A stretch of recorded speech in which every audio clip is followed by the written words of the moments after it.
play every time, you're talking to each other like, what happened that game? What could we do better? Why did I not get my base upgraded past level 2? Does anyone have any ideas? Right?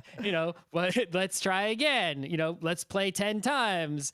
We play some Netrunner. All right, I lost that game. Why? I think your deck could use some of this, right? You're a community of people who are together working to elevate everyone, right? It's the meta has to be co-op, even though the game itself is competitive. And the panel could get into some of the details of what that looks like with a couple of game examples too. Right, and that's how when you have people of disparate skill levels, right? As long as everyone comes with that attitude and expectation, it's like I played Netrunner with people that I just fucking destroyed, and I got destroyed by people, but we'd play and we'd be like, oh, what happened that game? This and this happened, and then people would get better, right? I think there's a little bit of discussion we could have. I started the stream, so we'll start the show too shortly. You play Street Fighter with someone, they beat you with only jabs. You're like, how did you do that, right? You don't be like, haha, you suck, noob. You'd be like, here, let me show you. I'll just jab, and this is what I'm going to do. Here's how to counter me.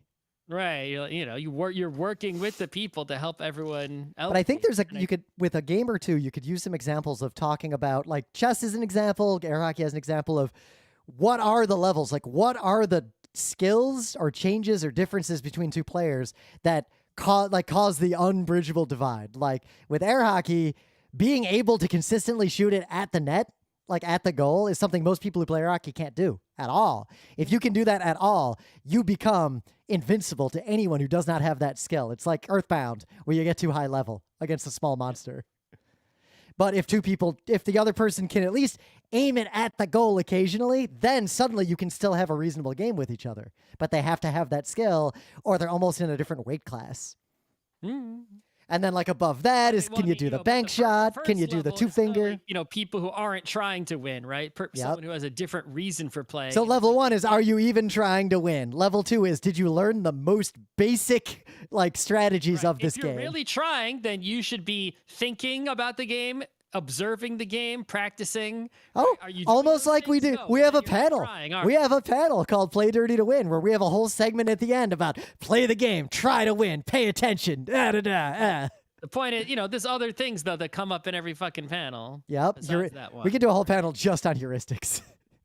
Right. You could do it. Right. You could do heuristic comes up every time. What else comes up every time? You could do something. You could do a panel just on like turn order, like who goes first. Skill caps come up a lot, like skill input, boredom, busyness, turn taking time, that kind of stuff comes up a lot.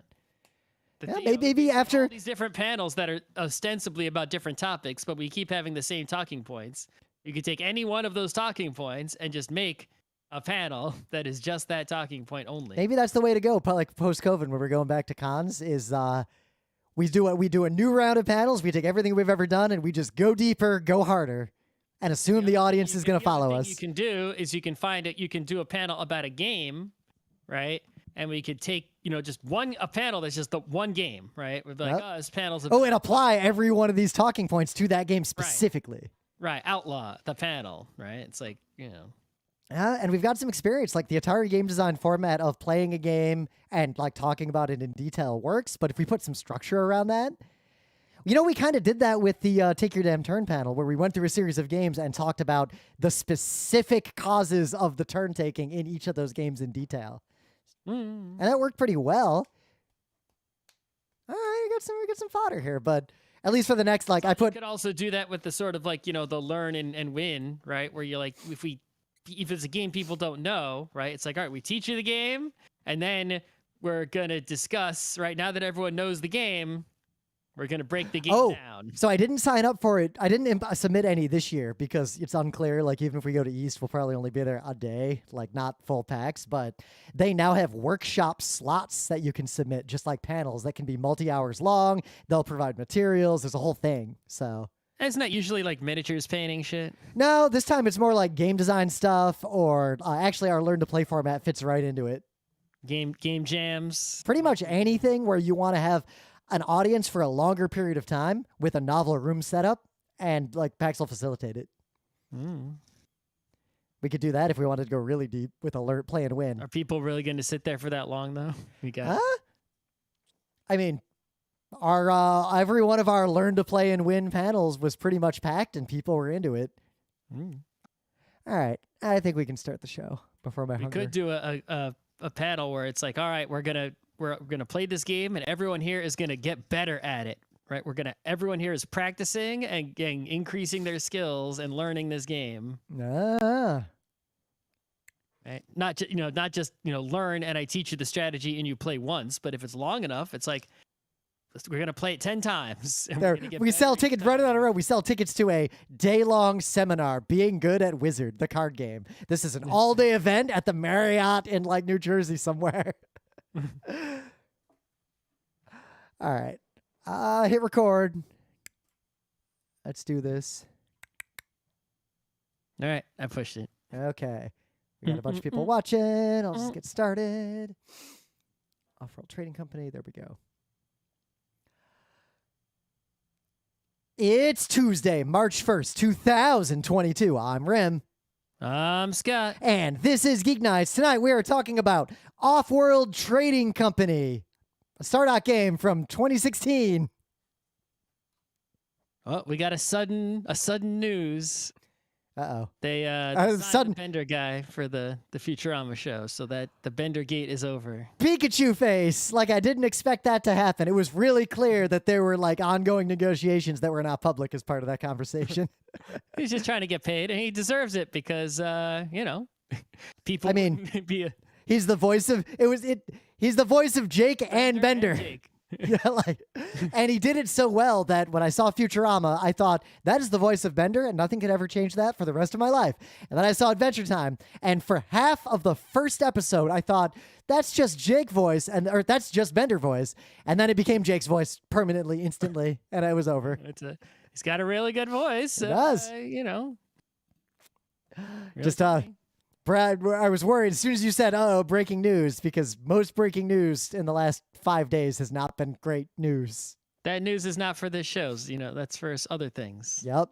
So, of course, we're not going to cover it as news on Geek Nights, especially not today on a Tuesday, because you should not be coming to us for news about the Russian invasion of Ukraine. This is uncharted territory. This is the largest land war in Europe since World War II. There have been instances of invasions while Geek Nights existed. Yep. But never on this scale, with this level of escalation. It basically, within 24 hours of it starting, which was weirdly, I remember we finished the Bell show. It was, all the previous invasions, at least. I mean, there were other ones, but, the ones that make the news in the United States, at least, right? So, yeah, we're always us, just being imperialist and invading people for oil or other nonsense reasons. Yep. I mean, we as a nation invaded Iraq for literally no reason, not that long ago. That's pretty much, most of the wars that I've experienced in my life were of that variety. But I think what's interesting, and then we'll move on, because again, go to experts to read about this. Like, it is moving very rapidly. Anything that you hear us even say is probably out of date by the time you listen to this. But I guess it is very interesting to me that how out of date they were in the newsreel times, right? Right. Newsreel. It's like something that happened a month ago. It's a weird disconnect. Like, I was at work and I had a meeting, and someone, the call starts and someone just says, "Is there any news from the front?" And that was a perfectly legitimate question that I did not expect to hear in my daily life, like with a person I was talking to in the year 2022.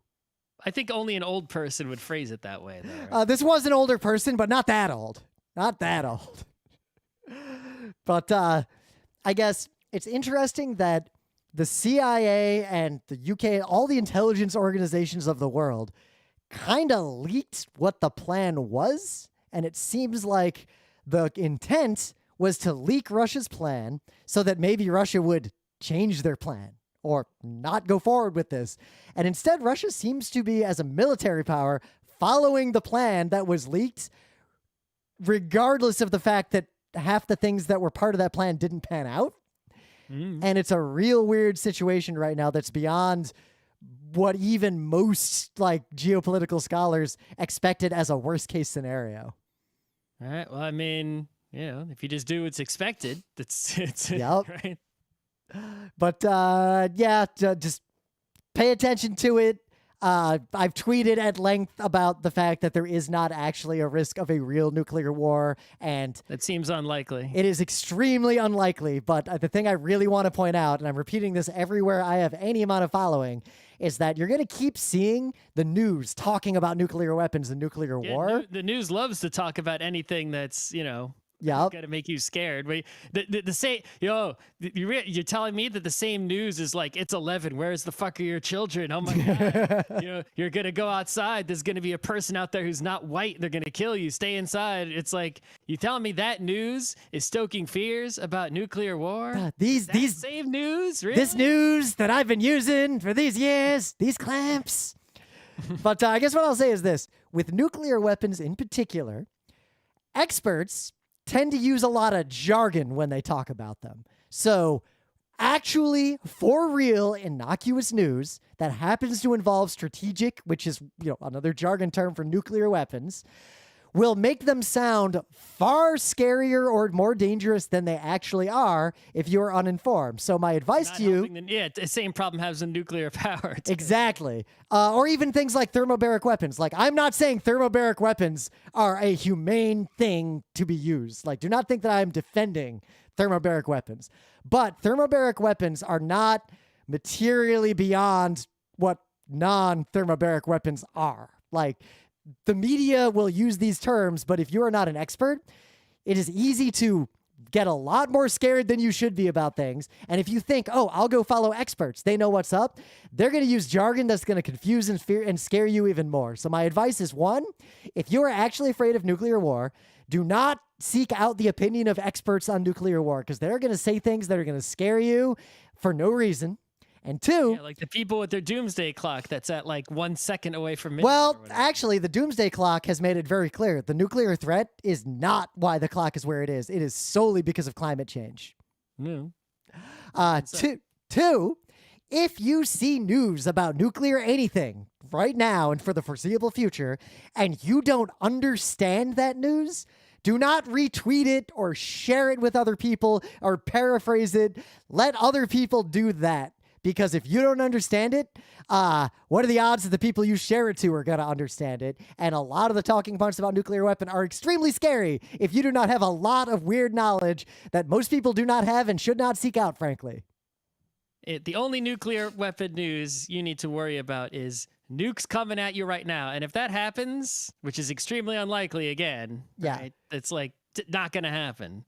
If it does, your phone will let you the fuck know. The same way it lets you know when there's a hurricane or anything else. Yep. And the only thing that could happen in the news, short of a nuke going off, which again, the odds are basically zero, like for real, would be if NATO became directly involved with Russian forces. That is the thing that would change that conversation at all. So anything that happens that does not include NATO actually for real fighting directly with Russian forces, then any news you see about nuclear weapons does not represent any material change in the situation related to nuclear weapons.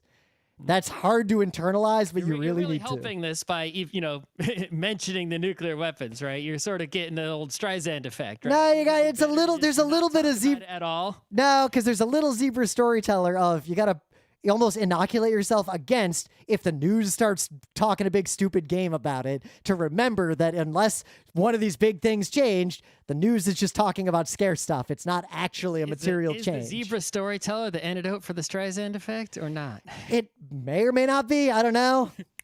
But for real, this is a major ongoing conflict with minute-to-minute updates. And I guess the last thing I'll say is, you do not need to follow this second by second. That does not help your psyche, because you're not gonna make any different decisions in your life. Right, if you're listening to this podcast, it's unlikely that you're in a position to do anything material to help in a significant way. Yep. Right. The only way you can help, as a normal person who is listening to Geek Nights, is through collective action. Contributing your part to a greater whole that might do something. So if you want to do something, seek out such a collective action. Otherwise, There's but nothing you can do. don't accrue the psychic damage of following this like minute by minute, unless like it's not going to help you make any decisions in your life, unless you live where the conflict is currently happening, of course. All right, put a little marker there. So yeah, enough said about that. We're going to move into the regular old Geek Nights from this point. And we'll start with, there was big gaming news that dropped kind of out of nowhere. Pokemon Scarlet and Violet were announced. There was actually this is really surprising because it doesn't feel like the previous two main, we're talking main Pokemon games, not side deals. Nope. Right? The Sword and Shield ones don't feel like they're that old, and we've already got another one coming up right in. It's like, is this, I didn't look and see, but is this a normal time gap between main Pokemon games, or was it really shorter like it feels? I mean, I haven't beaten a Pokemon game since Pearl, so I'm not really one to talk. So I do have to say, right, I beat Pokemon Red and Silver on cartridges back in the day, and I caught all the Pokemon, all of them, right? Every single one. Sure, Grandpa. No one can catch all the Pokemon now. That's right. After that, I think I skipped the Ruby, whichever one it was. I don't know. But basically, since then, I have bought a lot of I've only bought a few side Pokemon games, but I bought a lot of the main Pokemon games, and I would get a few gyms in and never beat them. So even though a lot of those games were great and I had no complaints about them whatsoever, I just didn't end up beating them. I didn't have the time for it, or they didn't keep my interest. Oh, it's like I would play and play and play, and it would keep my interest. But then as soon as I saved and put it away, I'd forget about it, and I wouldn't go back to it. Yep. So I've learned my lesson, and I'm going to save myself. I bought the Shield or Sword one. Which were from 2019, so it's been a while. All right, it has been a while, and I beat it. I got a few gyms in, and then I stopped playing it. I could go back to it, I guess. So I guess what's noteworthy, I one, learned my lesson, and even though this one, the new one, like that duck starter looks pretty good. I like a duck. Oh, that duck is the best one. That's actually the one I would pick. I almost always have gone with whatever the grass starter is, and I would make an exception and get that duck. I would normally pick grass because green and grass is green, but sometimes the grass Pokemon I just go with the coolest one or the cutest one. I can't be going based on any other, type business, right? Yep. But anyway, but if I hadn't learned my lesson, I would buy this and pick the duck. But I'm just learn my lesson. I'm not going to buy it because I know that I'm just going to play a few gyms and then stop. So. Yep. So I guess what's notable, it's open world. Like that seems to be the evolution of mainline Pokemon games. The new one, the Sword Shield one kind of is also a little bit. But like continuing with that, the open world, like that aspect of Pokemon seems like it's going to be a long-standing thing now. Two, the puns in the names are Spanish derived more so than English derived. Well, because every Pokemon game, has a region that it takes place in. And that region is often, a sort of imitation that is inspired by a real world location, like the Alola Pokemon was Hawaiian. And I've seen Hispanic and Spanish speaking and Spanish adjacent gamers being very excited about this all over Twitter.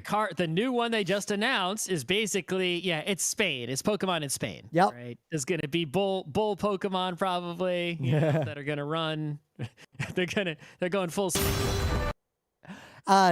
So we don't know much more, like without the Inquisition part. So for all the news, all we actually have to go on are a handful of statements. The images from the trailer, which is mostly a live action skit that really buried the lead. Like if you saw this trailer and didn't know it was the Pokemon trailer for two new mainline Pokemon games, you would not be sure what they were announcing until more than halfway through the trailer. Not to talk about the war again, but it was confirmed by Nintendo, I believe, that they intentionally didn't do their full they decreased the volume on the marketing because they weren't going to change their announcement date. But they decreased the volume on the marketing, and instead of being like, "Holy crap, guys, Pokemon Direct!" Everybody, they were just like, "All right, Pokemon Direct, it's happening. Here it is, right?" Because there was an invasion going on, and they don't want to be like, oh yes, people are being murdered by an invading army. I mean, Hey, come play similarly, Pokemon. like when I talk, like look at me on social media, a lot less just shit posting than usual. Like I feel like a lot of people are dialing down the volume on anything they're doing, with good cause. Anyway, Yep. In some other news, the Playdate continues to like slowly gain adoption and interest.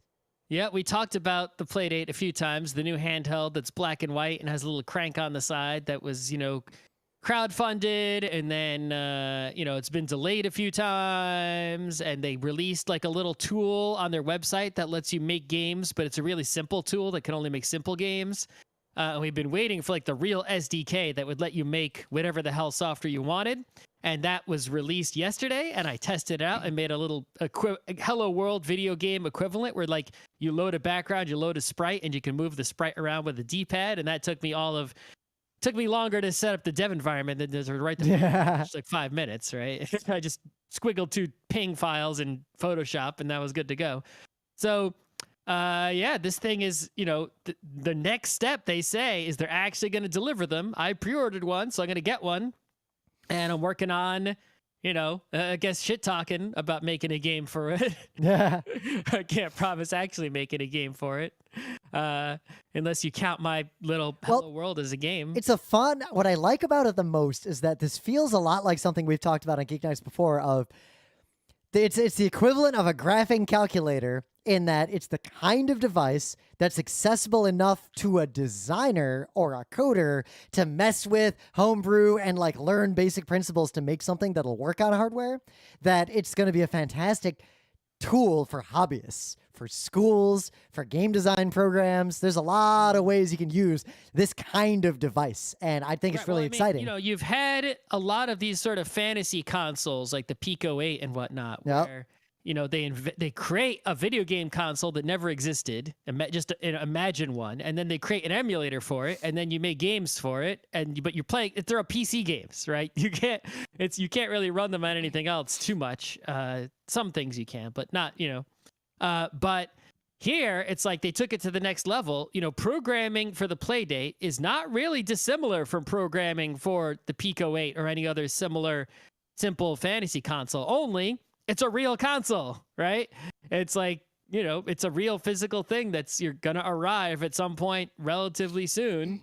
And that's kind of cool. We haven't had, there are people who can make a Game Boy game, make an NES game, right? But programming for for those platforms is either really difficult because you got to do assembly or C or whatever. There's not really advanced development tools, or you use something like NES Maker, which is pretty advanced actually, but it's a lot like using Game Maker, RPG Maker, right? It's like this is an actual console that's for the people, right? But it's open and you can really make stuff for it, like 100%. Just write a program in C and run it on there. Yeah. It's pretty great.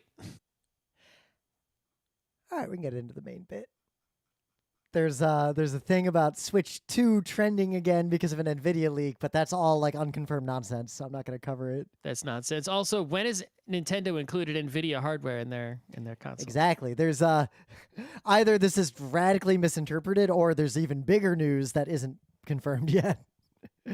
But yeah, NVIDIA did get some leakage. Yep. But we'll cover that later. I see a lot of conflicting discussion. News about leakages, unless it has to be like that Nintendo one where they had all those assets and stuff. Yeah. Right? All right. Most leakage news you can't trust. But anyway, things of the day. So check this out. I ski. It's one of my main hobbies. And sometimes when you ski, you fall. You fall over. Maybe you roll a little bit. Ski. Sometimes when you're on a bike, you fall over. Sometimes when you're just walking, you fall over. What I like about skiing is that if I say bounce off of a tree, do a 360 vertically and land somewhere, and I'm on a bike, I'm usually bleeding from a couple of places and have like a busted rib or something. But when that happens skiing, because if that happens on a bike, you were probably you're landing on the hard ground, yep. Concrete. The bike might land on top of you, which has happened to me before. Yeah. But skiing, if you fall over, you usually just fall into a bunch of snow. There's like I fall down all the time skiing, and I almost never have even minor injuries from that compared to mountain biking. But once I was skiing on a trail called Bunny Buster, this really easy blue at Killington, but it was icy, shitty weather, and I fell near the top of the trail, and I slid all the way down. I couldn't stop myself. I slid all the way down on ice to the bottom of the mountain. Couldn't you just you have the ski poles? Can't you just stick them in the ground? In this case, the ground was basically solid ice. It was a terrible day for skiing. I really shouldn't even been there. Just scrape the ice. You had nothing pointy or whatever to just create any amount of friction with. So the ice. I was able to slow myself down. I didn't actually make it to the end of the trail. I slid a ways and very slowly came to a stop. And then luckily someone kicked my skis down to me. So this is a video of someone skiing and on a really easy looking black diamond, just a long, wide, straight piste. But the snow doesn't look great. And they fell like I did that one time on the ice. And they start sliding, but they keep sliding and keep sliding. Faster and faster and faster. They slid on their ass over a kilometer before they eventually crashed into a net. They're totally fine. They get up and they're like, ugh, at the end. They had a GoPro on. You get to see the whole thing in glorious detail. And to answer your earlier question, no matter how much of a sheet of ice it is, I feel like with a whole kilometer of time, you got to be something you can do to create some friction and at least stop. So, yes, there is a technique called the self-arrest that if you ski in those kinds of conditions, you are supposed to learn. And this person clearly did not know how to do this at all. It's one thing to slide down a small blue trail somewhere on a mountain, in the East Coast. But sliding a whole kilometer, this is like a case study in you should have learned this basic technique. You got way too far into your learnings, missing something fundamental. So, again, there are some people who will, pay to slide down, right? Do some tubing or some sledding. So there is a reason why pretty much every ski mountain on Earth bans tubes and sleds and any of those things because they are considered steer them. Nope, they are what you would call uncontrolled devices, and you can imagine exactly what that means. If you're skiing, there's nothing you can do about it. You got to go one at a time, basically. As a kid sledding, my main self-defense mechanism, if there was trouble, was to try to jump off of the sled. Yeah, of course. What else can you do? The sled's doing what it's doing. You can't really steer it that much. So, this is you can watch someone slide on their ass over a kilometer down a mountain and crash into a net, and it's funny because they're not hurt. So what do you got? All right. So when I was in high school, right, I had money from working a part-time job, and I was finally able to just go to, I had the ability finally to just go to fucking GameStop and buy video games or EB or whatever the hell store it was in those days. And so the Game Boy Color came out, and I was like, you know what? I'm just going to go fucking buy that thing on release day. And I fucking did it. Man, I never had a Game Boy Color. I had a Game Boy Color, and then I had a Game Boy Advance, Anyway. So, and now rest in peace, portable Nintendo lineup, right? Now it's just Switch, which is both at once, all the forever. Anyway, so, and I got the Game Boy Color, it's like, well, I bought this, I can play Game Boy games on it, and I can get some of those DX games that work on Game Boys and Game Boy Colors, but I want to get some Game Boy Color only games, because otherwise, what's the point? And the premier game was Mario Brothers Deluxe, which was, up until that point in time, if you're in 1990, whatever it was, I don't know what year, 7, 8, I don't know. I'm guessing. It's like if you wanted to play Mario Brothers, Super Mario Brothers 1, you needed an NES or a PC with an emulator or something like that. To play it portably, it's like you could get a Game Boy that had Mario Land, but you couldn't play Mario Brothers 1 portably on any device that existed, really. I mean, it's like you could... By the time we were in high school, if you got a moderately expensive laptop, you could theoretically run an NES emulator. Yeah. But I don't think you all really, unless you're as old as us, know what a laptop looked like, felt like, how much it weighed in that era. The Steam Deck is a marvel. Right. So nowadays, I'm like, HD remakes, meh. But at that exact moment, this was the way to play Super Mario Brothers 1 portably.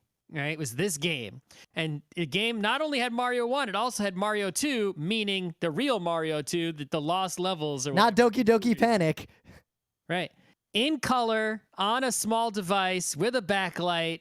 You know, the aspect ratio wasn't exactly the same as the original, like, you know, NES. It was a little bit different, but I couldn't tell the difference at the time. Right, it felt like I was playing Mario 1 straight up, and it had a lot of, you know, like. It was pretty nice, actually, all things considered. And it had extra features. One of those extra features being like this little day planner count. Like they wanted to somehow be like, yeah, if you have this, it's also a PDA. And I guess if you had a Game Boy like printer, you could print. And it's like it had all this extra stuff in there.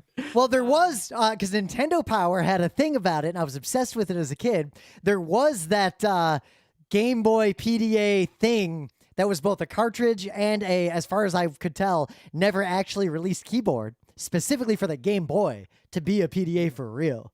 Yep. Nintendo Power had a whole spread about it.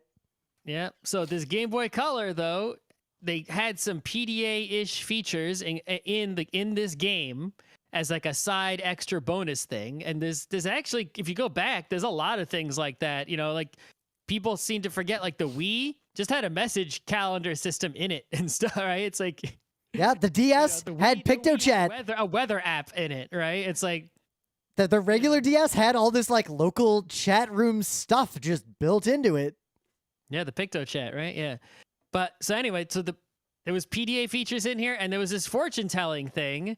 And I guess if you wanted to see all the fortunes, you'd have to like open this game and check the fortunes like every day for a long period of time. It's like no one did that.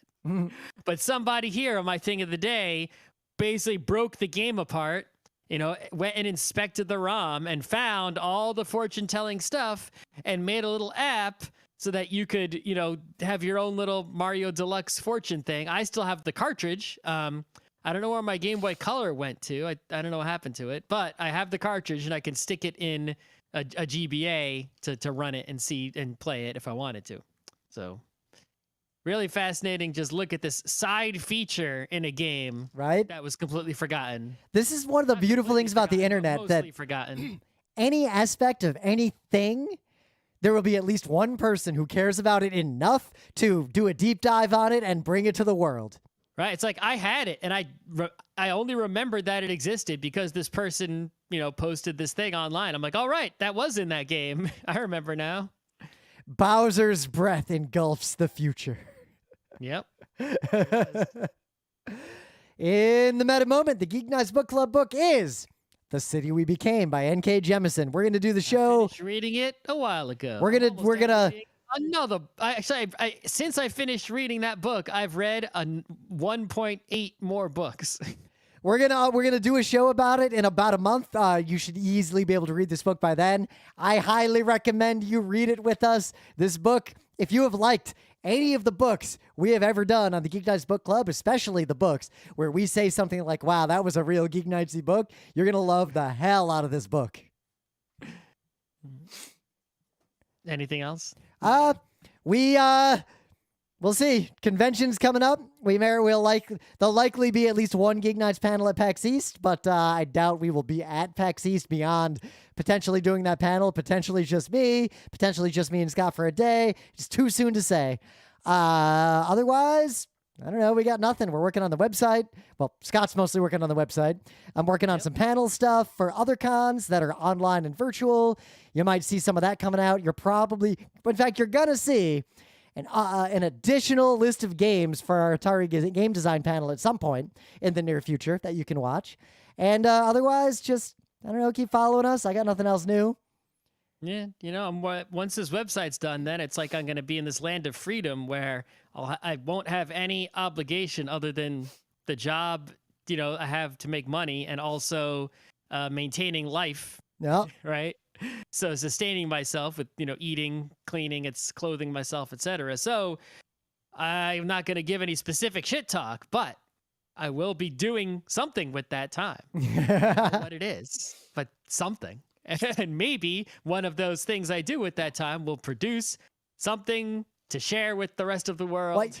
What you're saying is that you got a hopper, and there's things in that hopper. Something might come out. No promises. All right, let's just get right into it. So this is a game from 2016 that we noticed and I pointed at, but I knew it existed, and I knew what the name of it was. Yep. And that was the extent of what I knew. We knew that it was M.U.L.E adjacent. I didn't know that until recently. We talked about that. I'm pretty sure there's a Geek Nights episode where we mentioned it and said those exact words. I don't think we've mentioned this game ever on Geek Nights before. Pretty sure we did at some point, maybe in the forum. Well, anyway, this game, we're a little late to the party, but we've actually started playing it. 6 years late.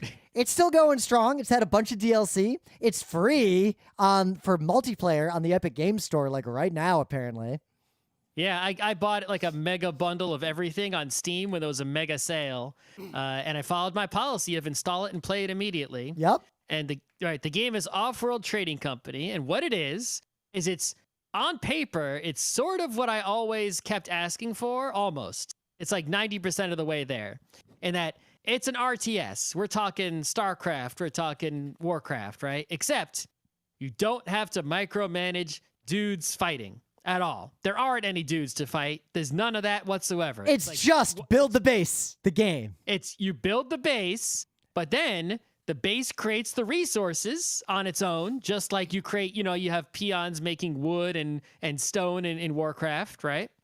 But then once you have those goods, you basically play a stock market game with them, well, a commodities market game with them, where you're buying and selling them, trying to make a lot of money.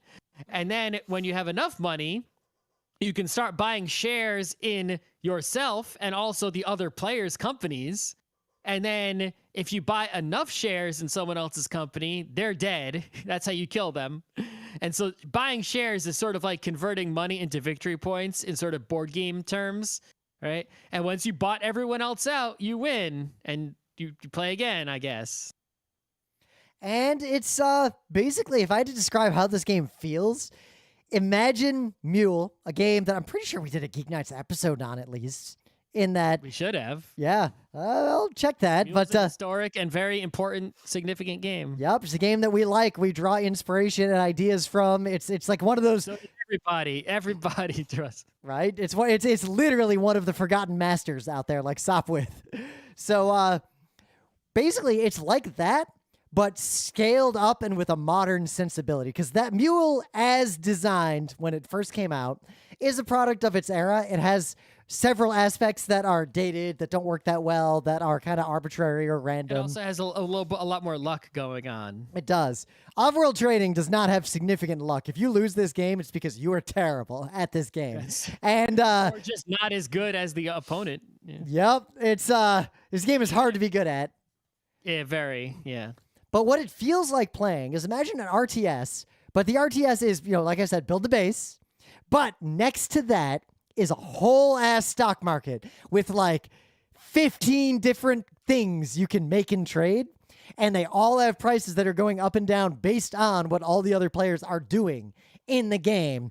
It actually does act very closely like how a real stock market acts, or a real commodities market if acts. I have a shit ton of iron and I hold on to it and no one else really has any, and there's a demand for it, people need it, they're going to start buying it, right? And the way the game is set up is so that there's never a situation where something's unavailable, right?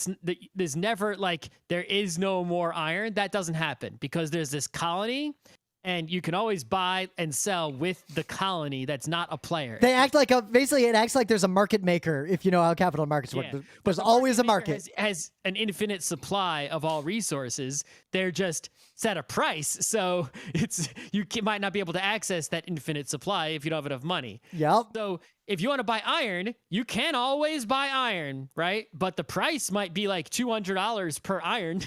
But but you can get it, right? But let's say the price of iron is $200 and I have a shit ton of iron from earlier in the game and I sell it all.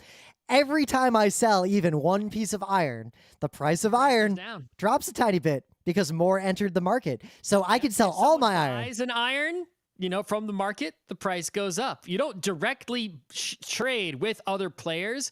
All your exchanges are with the market, right? You buy and sell your iron on the iron market at the current market rate, whatever that is. And every action you take changes that price. So have fun. Yep. So you interact playing basically a real-time strategy game, building a base to get resources, and then buying and selling those resources on the market. And you have to mess with the market because there is no possible way to make everything you need in this game. You cannot be self-sufficient because unlike most RTSs where you grow forever, you can only grow so much. There's a finite number of buildings you can ever build with a little bit of plus or minus one based on events and things you can do in the game, but there's a limit. You can only build so many things. It's not like old Civ games where you can upgrade everything all the way, build as many cities as you want. This game, you can only build so much. Right. So if the game was only about money, it's like, well, you could just, concentrate on what's worth a lot and just ignore what does it matter if I'm trading iron or steel or carbon or whatever, right? Well, it matters because you have a base, and that base has to be upgraded 4 times. And to upgrade the base 4 times, based on which faction you've chosen, you're going to need specific resources to do so. So like with the really basic expansionist faction, in order to upgrade from level 1 to 2, you need like a pile of steel, and you need some glass, right? And I think you need some aluminum.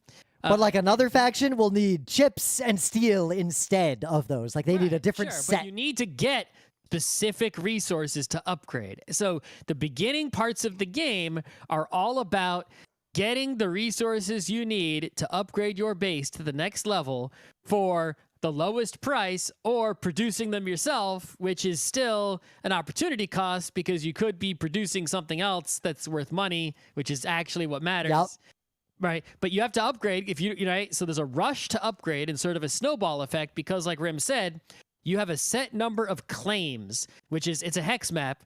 So you can only build a number of buildings equal to the number of hexes that you have claims for. You start with like 3 or 4 claims. I forget how many. 5? Yeah, well, there's one faction gets an extra one, and there's all sorts of nonsense. So. But you only get so many claims, and you build that many buildings, and like that's it. And you can't even to move the claims is sometimes you just can't. And like some of the factions could move them a little bit. Yep. A lot of the times, most of the time, they're just permanent. So it's like you lay down an iron mine. It's like, yeah, you could destroy it and build something else in that spot. But that's, you can't move that claim to a different spot. You can't, it's like if you suddenly want aluminum instead, it's like, well, there is no aluminum on that spot. You didn't use your claim on a spot that has aluminum. You can't build an aluminum mine until you upgrade and you get more spots. And then eventually, once you get to level 5, 4 and 5, but mostly 5, now the game, everyone's gonna you're not gonna have infinity slots, but you have a lot of slots. It's really flexible. So then it becomes the game of actually try to eliminate the other people, right? And such. So the factions also have their own powers. Like each faction has radically different powers, a little bit like games like Dune in that they're radically asymmetric. Like, StarCraft, Zerg, Protoss, humans. Exactly, just like an RTS. So like there's basic resources you can mine directly from the map, and then there's derived resources like computer chips. You have to put other resources into something to even make that resource at all, or just buy it from the market. And those resources will become more or less valuable, not just based on what the players are doing, but based on what the colony that you're all sharing the map with is doing. As it grows, like, it's slowly going to always need more and more food. But depending on the details, it might also need a lot of chips, or might need glass, or might do all sorts of nonsense. And you kind of got to just watch this market. There's also a direct violence aspect of this game. There's something called the black market, and you have your cash. You have cash that you use. You sell resources, you get cash. You can buy resources. You can even tell buildings, hey, if you need a resource, like you need iron because you're the building that makes steel, just buy the iron as you need it. And the game will just start to automate all of that for you. The game has a lot of quality of life features, right? That allow you to like automatically sell, this as it's produced, right? Automatically, oh, it's the building that upgrades things, automatically upgrade constantly, right? Yep. Like you don't have to you don't have to manually buy the resources necessary to like build a building. If you have enough cash and you build the building, the game will just automatically buy the right amount of resources with that cash at the current spot price on the market right then and there. Yeah, it's like, maybe in order to upgrade your base, you need 1,000 iron and you have 0 iron and iron is $1. It'll just tell you, hey, upgrading your base costs $1,000. Yep. So tells you, and if you have $1,000, you can just click upgrade base and it'll buy 1,000 iron and upgrade the base. You can do nothing. Also interact with the black market with that cash. If you have enough cash on an interval that is faster or slower, depending on a bunch of factors, you can buy things from this black market. Some of these things are direct attacks on opponents. Some of these things are things like go steal some resources from somewhere on the map or give up a claim to move it somewhere else. There's a bunch of different things there. There's also a bunch of different maps that have different characteristics. So when you start the game, a limited number of factions are available. Not every faction is available in every game. A limited number of black market things are available. Like every player sees what are the 7 things that are even capable of being bought on the black market for this entire game. Mm-hmm. And you kind of have to navigate. It's almost like it sets up the play box, and then all the players know everything and have to make decisions accordingly. There's very little real randomness to it. Yeah. It is randomness in the setup, right? But not randomness per player. Yep. I really like that because if you think about, look at a game like StarCraft, right? Even if you take StarCraft and you remove the thing I hate the most, which is the micromanaging the soldiers, yep. right? It's still a game where you're like, all right, well, I play Zerg no matter what the map is. I'm a Zerg person. And here I've memorized the specific build order. And I always, 90% of the time, it varies a little bit, but it's like you're pretty much sticking to it. You've determined that that's the optimal path. Build this building, then this building, then this building, right? And so forth, right? And it's like it's all executing this set plan. And there isn't like a lot of, decision making that happens during the game, until like the mid or late game when it's like, all right, what did they do? A little rock, paper, scissors going on, right? And also the execution component with the micro. In Offworld Trading Company, you see the map. Okay, you see which resources are plentiful and which ones aren't, and it's different every time. And then you see what's available in the black market, which is different every time. Yep. And you see which factions you have to choose from. There's only 4 in each, but there's more than 4 in the whole game. Like we were playing multiplayer the other night. I'm only good at good. I'm making quotes here. I am only minimally proficient in one of the 4 factions, and it just if that faction might not be available that game. And it just wasn't in the first game we played, and I did not do well. It was a problem. So now you have to decide based on the map, what the black market is, and what factions are available. Which faction do you choose? Where do you start on the map, right? And then if you're not the first person to start, you now also have additional information of, well, they chose that faction. Now, should I change my mind about which one I was going to choose? Right? And the default way multiplayer works is real fun because single player against all AIs does this differently, but with multiplayer, there's debt, and we'll talk about debt in a minute because debt is a huge, fascinating part of this game. Debt has caused many funny things to happen when we played this multiplayer. Not just to you. I hit D12. My credit rating was preternaturally bad, and my stock price was approaching 0. Okay, so, basically, you have the earlier you play, so everyone's looking at the map, and there's an amount of debt, and it's very high. And as you're watching, that amount of debt is slowly ticking down and getting closer and closer and closer from a horribly negative number to 0. As soon as you click. So this is like, it's interesting because you could just start playing immediately, which would give you a head start and first pick of where your location. And you start with like a D credit rating and a Right, ton of debt. Your debt is enormous if you do that. So what really it's doing is it's like you're not going to start that early, right? You're just not. So you're giving everyone time to look at the map and see what's going on, right? And then by the time you're done looking, now maybe you'll start thinking about actually clicking. And it's a pretty clever way to like start the game immediately, but also give you time and not just favoring someone who clicks the fastest. But it also handles directly the situation that a lot of games where you have a starting position have, where some positions are just better. So when we played this multiplayer the other night, in 2 different games, once it happened to me and once it happened to Scott, where 2 players were looking at the exact same spot. You can't see what anyone else is doing until they click. We're just looking. I'm hovering over a spot, and I see the debt counter gets to a point where I think, all right, I could deal with that debt.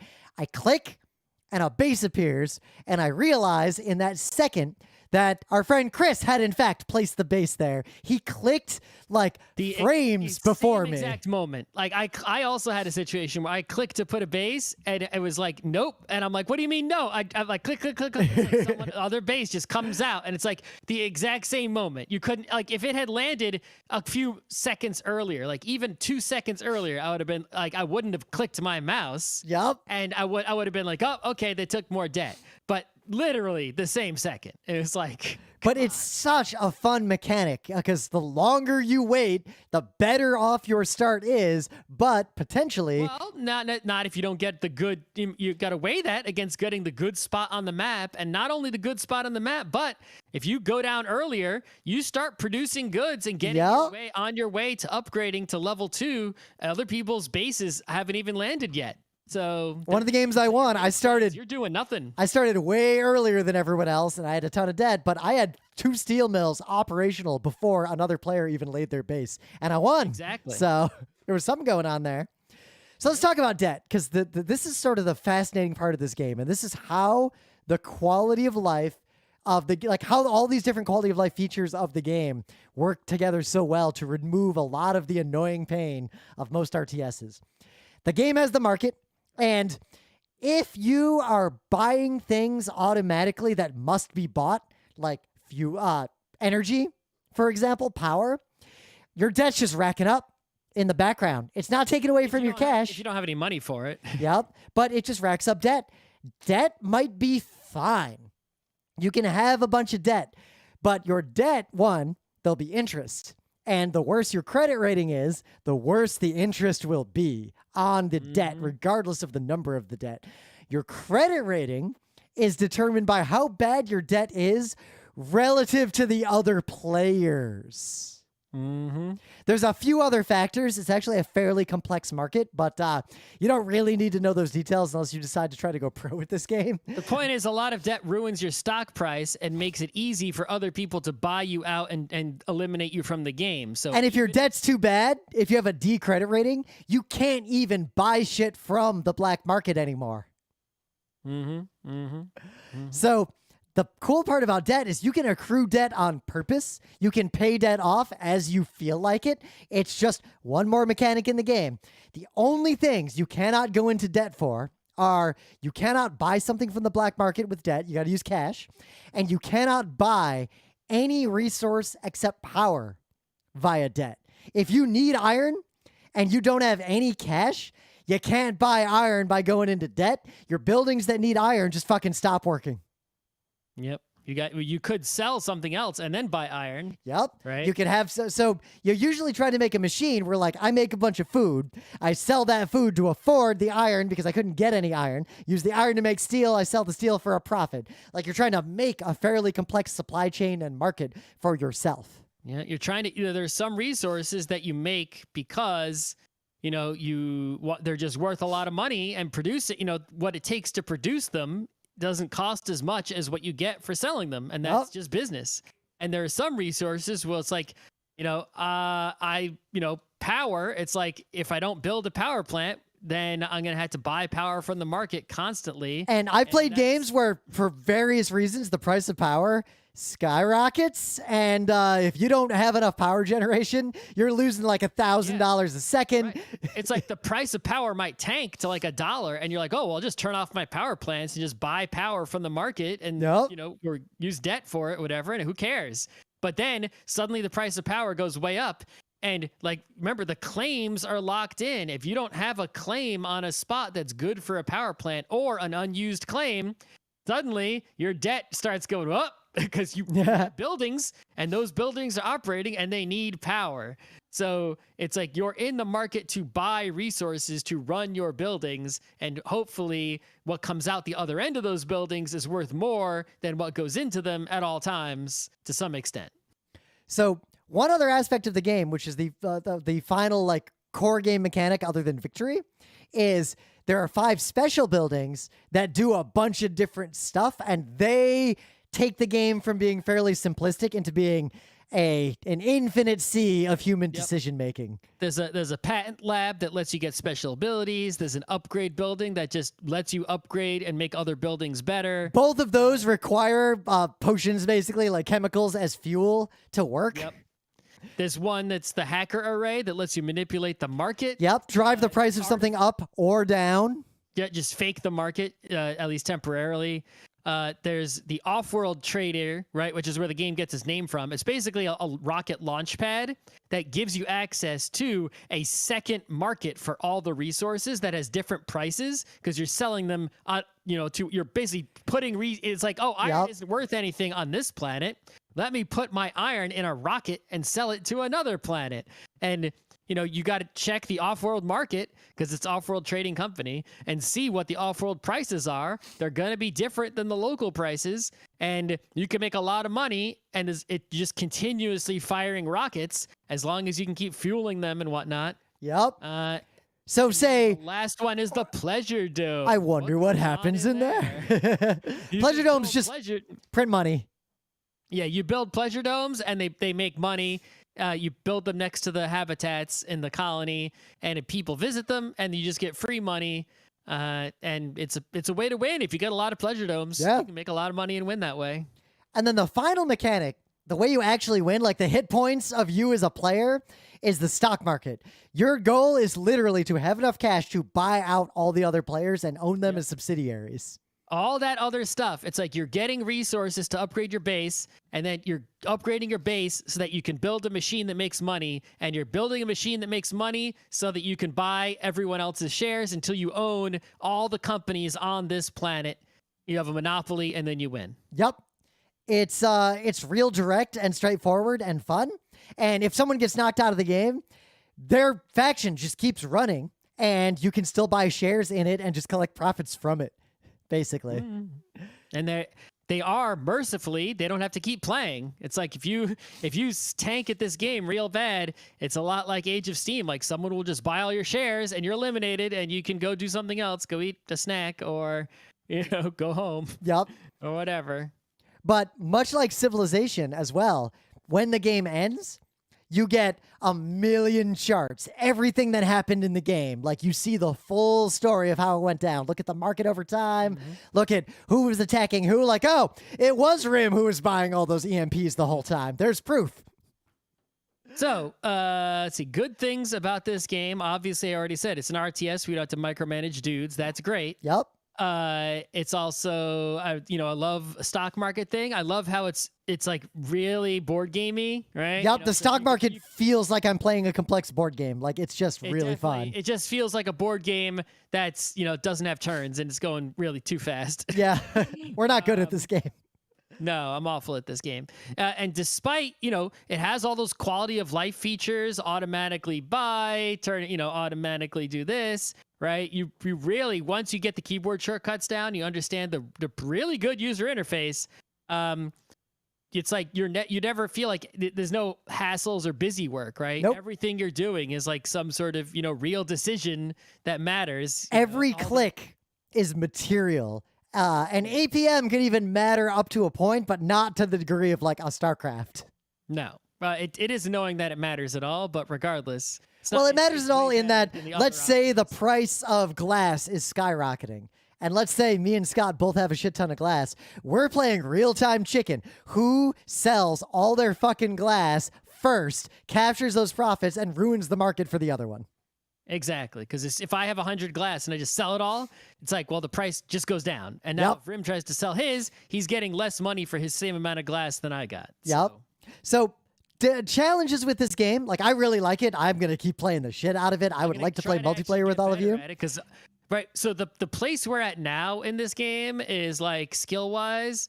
You know, I don't want to give two strategy tips because I don't have any. I can link to the spreadsheet. Yeah, in single player, when I play against the AI at the normal difficulty, I can beat it pretty reliably. But when you play single player, you have the ability to pause the game.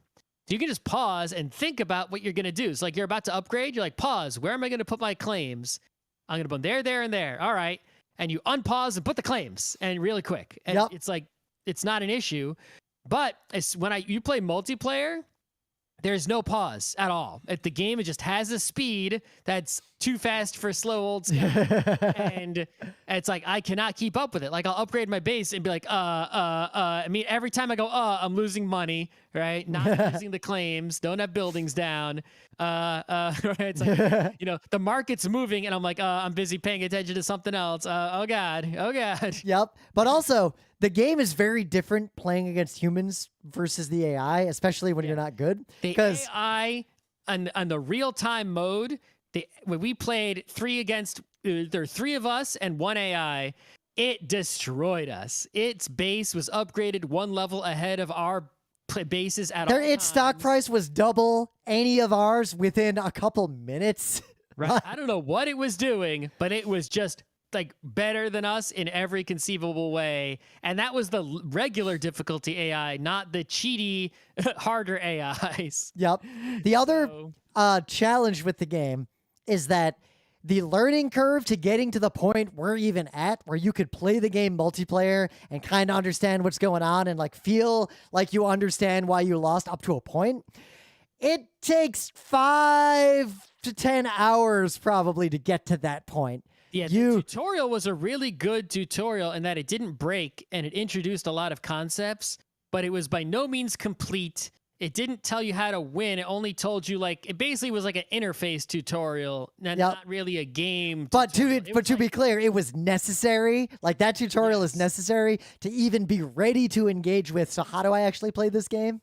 You need like the pre-tutorial. It's like, it'll tell you, click here to buy glass. Now click here to upgrade your base. Now you have more claims. So it told you what to do, but it didn't tell you why you were doing it or why you might do something else instead or what your other options were. It was literally like, click here, now click here. Yep. So I would say you have to play the tutorials first, then play the tutorial like challenges where it makes you play a faction and like win on a predefined map until you can beat all of those. Then play some skirmishes with AIs. It'll crush you.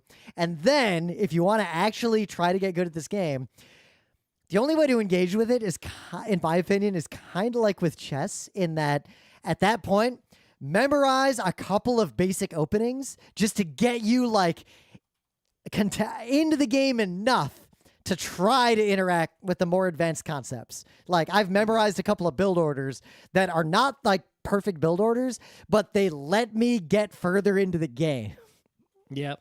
I mean, I think that's, you know. I'm going to link to the spreadsheet. Scott kept talking about this spreadsheet, but I didn't know what it was. And then finally I was like, what the fuck spreadsheet? And you sent me a link to it. And it is literally just this Google Doc that tells you how to play this game. Some player of this game, someone made a Google Doc, which is basically the ultimate strategy guide for this game. It's real good. Like, when to found an expansive HQ versus a robotic HQ. When not to found it. Here's a basic build order, an advanced build order, and a bunch of expert build like guidelines. Yeah, I think that's the thing I don't, it's the negative points of this game, because it's not perfect, right? Is that, you know, it is a little fast for old man Scott, but I guess that's just because I'm slow, right? It's like, it's an RTS. It's not like it's false advertising here, right? If you don't want an RTS at all, go play a turn-based game instead. Yeah, go play Civ. This game, this game shines with time pressure. That is what makes it fun. It does have, though, a little bit of that build order stuff, right? Though, I did watch some people who are good at it. I watched some streams. The build orders that are memorizable are they're very good, but they're worthless against someone who knows what they're doing, because the people who know what they're doing adapt radically to what other people are doing. The other, it's like, it's a lot of information to take in. It's not really the speed of clicking. It's the speed of like, what the heck is going on, right? You got, people can don't have to like put their buildings in their area. People can put buildings wherever. Yeah. Right? So it's like, you can't even tell, like, what is that other person doing? What buildings they have? What's their strategy? And in the time it takes to like look at their base and assess that, shit has happened and you've missed, price on something could have crashed or skyrocketed or. I feel like I've gotten to the point where I don't have to follow a strict build order to not lose when I play the robots. And that is as far as I've gotten. That's like the equivalent of... I'm wildly inconsistent where it's like I'll either, do great or kind of great or just completely collapse. Yep. There was the game where you bought me out like right away. There was another game where your stock price was approaching zero. Yep.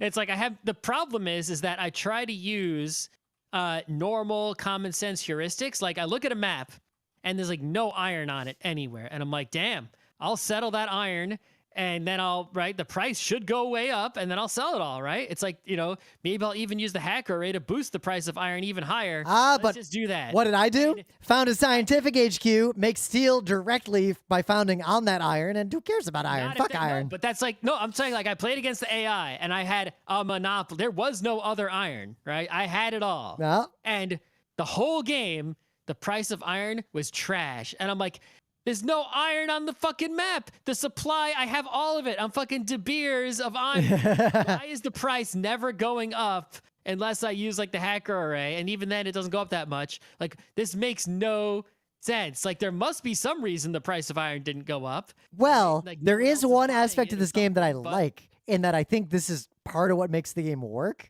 The market, each of the resources are not just completely fungible like they're just theme. They all are used for specific purposes and tend to have certain patterns. Like raw metal, like aluminum, iron, will never become super valuable in any circumstances. It stayed at like way low. It didn't even go up to like $20. Well, that implies that the other players, the AIs, were not buying much iron from the market. Right, but there are also situations, right? So there's the colony, which is not a player, which is the thing on the map that you can look at, and it's what you're always buying and selling with. And I saw that the colony had a lot of laboratories, which implies that, those laboratories need chemicals to operate. And I said, aha, that library has a lot of chemicals needs with all its laboratories. It's a science colony. I'll build some chemical plants, right? And at the time I built them, they were somewhat profitable. And then fucking the chemical prices were just like in the shitter. And I'm like, demand is so high. And I don't see I looked at the other players' bases. They weren't making, I think one other player had like one chemical plant. And it's like, shouldn't the price of chemicals be going up? It's like, those common sense heuristics of supply and demand did not apply in several games that I played. It was like a common pattern. So I'm having trouble finding a heuristic of trying to predict what's going to be valuable. I know this isn't helpful, but I look at that market the whole time and I kind of treat it like it's the real stock market, the way I would actually invest were I trying to invest into commodities. But I mean, that's one way to play it, is just, like day trading or like, real-time trading where like it's like the price is up, sell, sell, sell. The price is down, buy, buy, buy constantly. Right. But I can't find any long-term thinking to apply to the only long-term thinking I have is chips always become valuable near the end. Food almost always becomes very valuable near the end. Fuel is usually more expensive than I expected. And power is the thing that will fuck me over really badly if I don't pay attention to it. Right. But it's like, I was, in my attempts to find a long-term thing where like, aha, I can predict in this game that this will be valuable later. I'll stockpile it early and then make a big move because there's no other supply of it or something like that. And that never worked, ever. That worked in one of the multiplayer games with iron for me because I had the hacker array just boost iron like 10 times in a row. I've tried to do that and it didn't work. So, anyway. Yeah, but the danger is the hacker array costs money to run. There's a lot more focus on that sort of instant reaction of look at the market. A number goes green. Do you have that resource? Start selling. Yep. Right?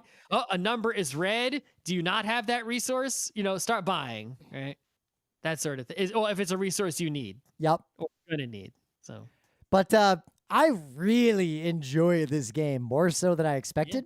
And the multiplayer is just game with such high quality of life, with with less micro than other RTSs, but still an RTS, and with despite being so simple relatively in terms of like what you can do, but having clearly a lot of strategic depth to get better at it in a high skill cap of some kind. There's a lot of replay value here. Yep. And if you might encounter that the AIs are extremely unfun to play against. Don't worry about that. If you invest the 5 to 10 hours in just learning the basics of the game, multiplayer against scrubs is super fun. Like, we were playing 4-player multiplayer. None of us are that good. And the games were really close and interesting. Kind of like when you play a Euro-style board game, but none of you have played it before, and you're all just kind of fumbling in the dark. It can be real fun and real fair and real close. Now, the one thing I really didn't like about this game is the single-player campaign. You can do a single-player skirmish, which is basically just play a multiplayer game against AI to learn your shit. Yep. But there's a campaign, and the campaign is really all these scenarios, and like you unlock, and you don't even have all the buildings to start with. Like you're unlocking them as you go along, and it's all right. stateful. It's not. It's not bad, but like it was not as fun as just playing the normal game. It's kind of like, remember there's the Wesnoth campaigns, but just Wesnoth multiplayer was like the thing that was worth playing. Exactly. So I could see someone getting into the campaign thing and enjoying it, but not. Well, especially because one thing that's worth noting, not for the music is fantastic. Like the theme is fantastic. This like corporate libertarian hellscape. The music is good, but I had to turn it off because it was too distracting. I left it on. I just turned it way down. But down works good. The writing is really funny, especially really like not just the regular game. Like the writing's funny, like when things happen, like when a pleasure dome gets built. But the tutorials they're not as funny as Portal, but they're close. They're like, there are jokes and little bits. That same sort of like tongue in cheek, sort of what's it called? Hitchhiker's Guide-esque nerd humor, right? Where it's being cute and cartoony and science-y. But also right? being a little bit like, libertarian dystopia. This is what it looks like. This is awful. Fuck capitalism. Yep, exactly. The game is very much like capitalism in its final form is awful. Right. There's some M.U.L.E references that are not at all veiled in any way whatsoever. Yep. Yeah, there's just a M.U.L on the black market. You can just buy it and it goes out and gets resources from the desert. And the tutorial references like Dr. Bunton, right? M.U.L. It's like by name. So I think this game is just it has great reviews from a lot of people. It's not talked about that often. It wasn't talked about that much even when it came out.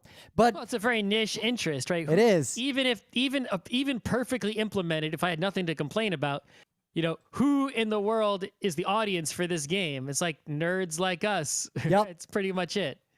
And it's interesting that a game that was basically designed for me as a primary demographic is also a game that I'm terrible at.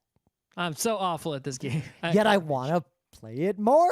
So if you listen to Geek Nights, there's a chance you will like this game. And I'm pretty sure you can still try it out for free on the Epic Game Store if you want to try it.